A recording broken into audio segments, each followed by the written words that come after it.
Governor Greg Abbott this week officially designating the Council on American Islamic Relations along with the Muslim Brotherhood as terrorist organizations. One of the founders of KRIV in Texas is in prison for 65 years because of financing terrorism. Just 2 years ago, in the aftermath of the October 7th attack by Hamas on Israel, the executive director of KRIV was praising that attack that killed Americans. There is a long-standing connection between KRIV and terror. A KRIV spokesman here in Houston pushing back on what his group sees as Islamophobic bigotry. We are not and will not be intimidated by smear campaigns launched by politicians like Mr. Abbott. Mr. Abbott is defaming us and other American Muslims because we are effective advocates for justice here and abroad.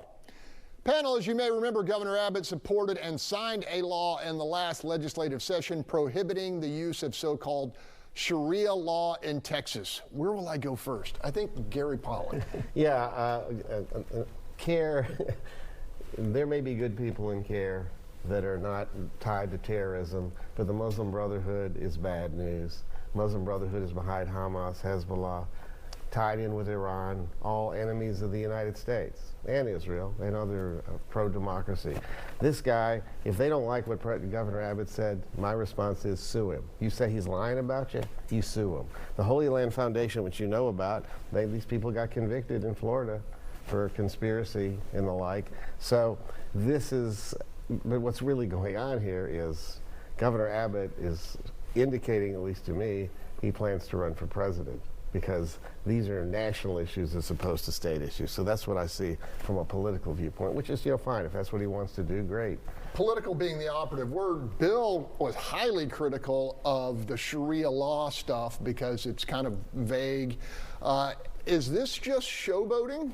So, for some reason, I don't entirely understand. The Republican primary base has become obsessed with the Muslims, and so you see it on social media. So Abbott, who has his ear to that and is very carefully is responding to that.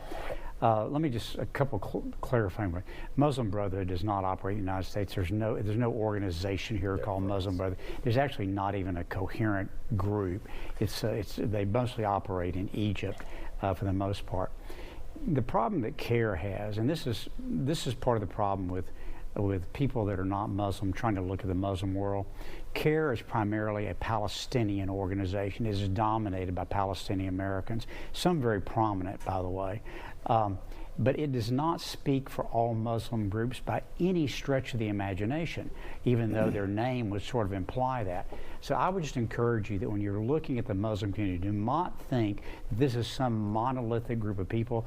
They are as diverse as Christians are, or Jews are, or anybody else, and they've got very different worldviews. Chris, I'm guessing you think this amounts to demonization, a slippery slope? I do, and as Gary said, I met with I